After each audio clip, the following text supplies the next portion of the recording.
Non, les réseaux sociaux n'ont pas inventé les fausses nouvelles, les fake news comme on dit aujourd'hui. Pendant la Seconde Guerre mondiale, les fausses nouvelles n'ont jamais cessé de se répandre. Il y avait la propagande, bien sûr, dans les journaux, à la radio et au cinéma. Mais la diffusion de fausses informations était aussi un moyen de tromper l'ennemi, de l'intoxiquer au point qu'il ne sache plus décerner le vrai du faux. L'opération Fortitude est l'une de ces manœuvres de désinformation, sans doute la plus importante de toute la Seconde Guerre mondiale, car elle a certainement contribué au succès du débarquement allié en Normandie le 6 juin 1944. Comment cela a-t-il commencé ? Depuis l'été 1940, l'Allemagne occupe presque toute l'Europe occidentale, depuis le Cap Nord en Norvège jusqu'à la frontière espagnole. Tandis qu'à l'est du continent, Allemands et Russes s'affrontent depuis le 21 juin 1941. Mais l'invasion de la Russie s'avère plus difficile qu'Hitler l'avait prévu. Et avec l'entrée en guerre des États-Unis en décembre 1941, les Allemands commencent à envisager la possibilité d'un débarquement anglo-américain à l'ouest. En effet, le dictateur russe Joseph Staline réclame sans cesse à ses alliés anglo-américains l'ouverture d'un second front qui soulagerait la pression allemande sur le front de l'Est. Aussi, à partir du mois de mars 1942, Hitler ordonne la protection de toutes les côtes, de la mer du Nord à l'Atlantique, par la construction de blockhaus et de batteries côtières pour pouvoir repousser toute tentative de débarquement allié. C'est ce que la propagande allemande appellera un peu pompeusement le mur de l'Atlantique. Mais les Allemands n'ont ni les moyens ni le temps pour couvrir la totalité du littoral d'un mur défensif ininterrompu sur des milliers de kilomètres. Il faut définir des priorités, faire des choix. Or, un raid anglo-canadien raté sur Dieppe le 19 août 1942 a persuadé Hitler que les Alliés chercheront à débarquer près d'un port pour pouvoir y acheminer rapidement des renforts. Et il ordonne prioritairement la construction de forteresses pour protéger les ports, tout particulièrement ceux de la mer du Nord et de la Manche, situés en face de l'Angleterre. En revanche, les plages, elles, sont beaucoup moins bien protégées, ce qui inquiète d'ailleurs le maréchal allemand Erwin Rommel, chargé en décembre 1943 d'inspecter le mur de l'Atlantique. Mais d'autres chefs militaires allemands, dont le maréchal von Rundstedt, sont moins inquiets, car ils sont persuadés qu'en cas de débarquement sur les plages, les Alliés ne pourraient combattre longtemps sans disposer d'un port. Il est donc essentiel pour les Allemands de connaître le lieu précis choisi par les Alliés pour débarquer sur le continent européen, afin d'y concentrer leurs meilleures forces pour pouvoir les repousser victorieusement. C'est lors de la conférence de Téhéran en novembre 1943 que les Alliés ont décidé de mettre en œuvre un débarquement sur les côtes de France, prévu à l'origine pour le mois de mai 1944, sous le nom de code Opération Overlord. 2 endroits sont retenus en tenant compte du profil des côtes, des contraintes logistiques et du rayon d'action de l'aviation de chasse. Il s'agit du Pas-de-Calais et de l'ouest de la Normandie. Bien sûr, le Pas-de-Calais semble le lieu idéal. Une traversée maritime la plus courte, les meilleures plages, la proximité de l'Allemagne. Mais justement, c'est un lieu trop idéal. La région est puissamment défendue par les Allemands. Et c'est finalement la Normandie qui est choisie, car elle dispose des ports de Cherbourg et du Havre, et elle ouvre la voie à la libération de Paris. Après quelques incertitudes liées à la météo, c'est finalement la date du 6 juin 1944 qui est retenue pour ce qui sera la plus grande opération militaire de la guerre. Le secret sur le lieu précis du débarquement est une nécessité pour la réussite de l'opération, car les premières journées du débarquement seront décisives.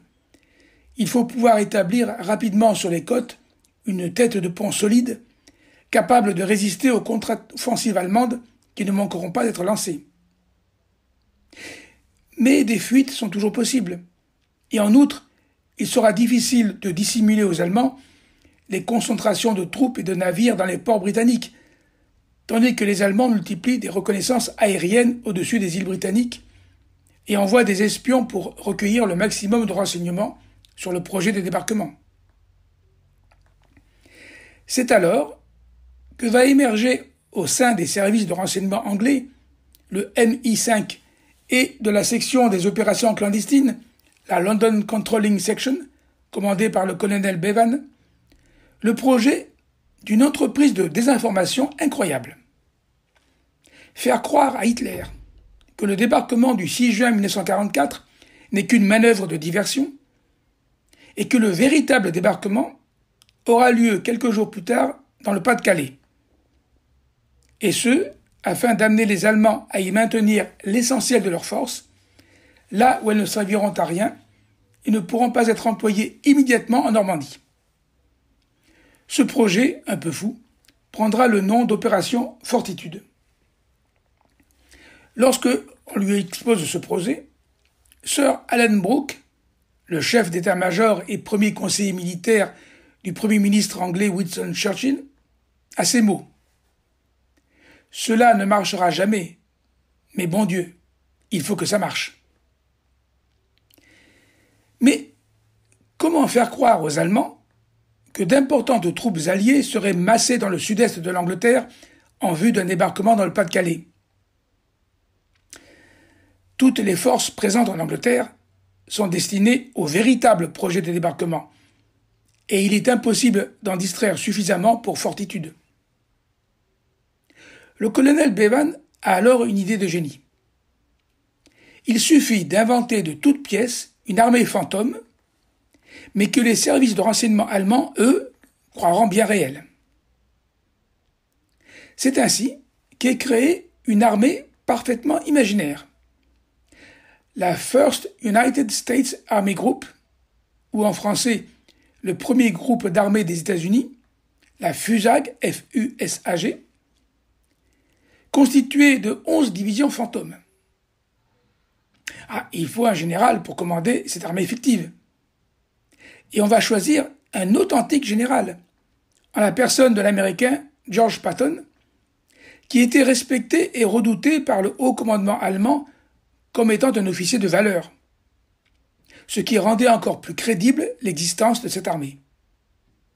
On va même jusqu'à créer les insignes des régiments faisant partie de ce groupe d'armées fictif. Cette FUSAG devait être censée s'entraîner dans le sud-est de l'Angleterre, en vue donc d'un débarquement depuis Louvres pour le Pas-de-Calais.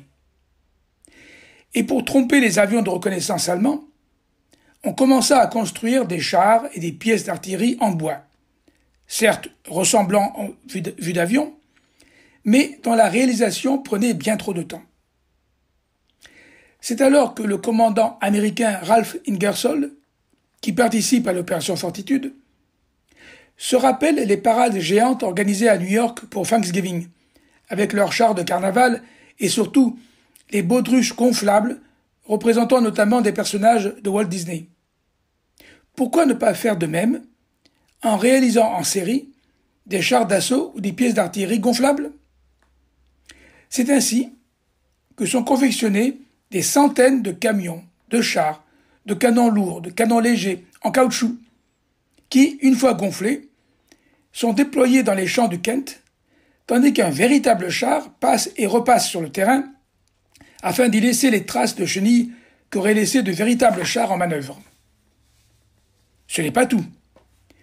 Pour faire croire à une activité soutenue, on plante des tentes, on installe de faux cantonnements, on éclaire toute la zone, on disperse des milliers de boîtes de munitions vides et de jerrycans, on fait circuler des convois de jeeps et d'ambulances, et on demande aux vétérans de la Home Guard, la force paramilitaire chargée de protéger le pays en cas d'invasion allemande, d'aller et venir sur le terrain pour faire croire aux avions de reconnaissance allemands à de véritables manœuvres d'infanterie.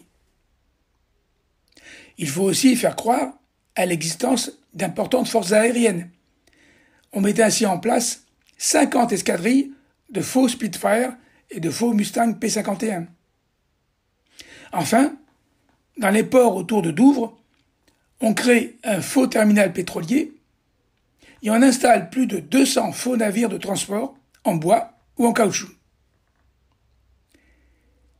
L'aviation britannique, la Royal Air Force, a reçu l'ordre de laisser les avions de reconnaissance allemands survoler le sud-est de l'Angleterre, afin de leur permettre de photographier cette armée fictive, mais qui, vue du ciel, paraît bien réelle, donnant ainsi l'illusion qu'une gigantesque armée est en train de s'y organiser en vue d'un débarquement sur les côtes françaises toutes proches.